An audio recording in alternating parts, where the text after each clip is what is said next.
عارف يعني ايه كلمة مستحيل؟ طبعا أول حاجة جت في بالك الحاجة اللي لا يمكن تحصل ولا يصدقها عقل ولا منطق، بس ده من وجهة نظرك انت على قد حساباتك.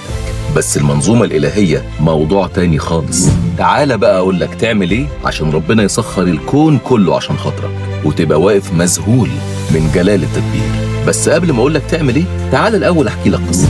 قصتنا بتبدأ لما أشهر دكتور جراح في العالم بيركب طيارته ومسافر رايح عشان يتكرم ويحضر مؤتمر علمي، وخلال الرحلة السماء بتغيم، برق شديد بيضرب جسم الطيارة، بيضطر الهبوط اضطراري مرعب.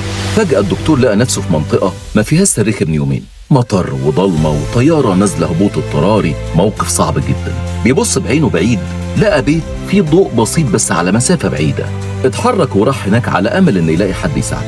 وصل هناك بيخبط على الباب، فتحت له واحدة ست كبيرة عجوزة وباين عليها الشقة. قال لها ممكن بس يا أمي تستضيفيني عندك الليلة لظروف صعبة وأنا معرفش أنا فين، لحد ما الجو يهدى والنهار يطلع. بكل ترحاب قالت له اتفضل يا ابني، وقعد معاها يحكي لها قصته واللي حصل خلال الرحلة. وقامت استأذنت منه وقالت له أنا هروح أصلي، اعتبر البيت بيتك.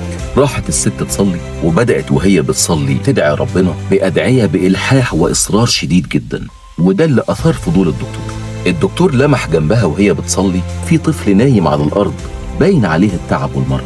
هنا الفضول زاد أكتر وخلاه يسألها ممكن أعرف يا أمي إيه الدعاء اللي أنت بتدعي بيه بإلحاح وإصرار قوي كده، ومين الطفل اللي نايم جنبك ده؟ ردت عليه وقالت له ده حفيدي يتيم ومريض زي ما أنت شايف، وعنده ورم في راسه ومفيش حد يقدر يعالجه من خلال عملية جراحية إلا دكتور واحد على مستوى العالم، وأنا مش فاكرة اسمه ومعرفش أوصله إزاي. فبدعي ربنا ليل نهار وأنا عارفة ومتأكدة إن ربنا لا يمكن أبدا يكسر بخاطري، وإنه هيحقق لي طلبي وهيستجيب دعائي.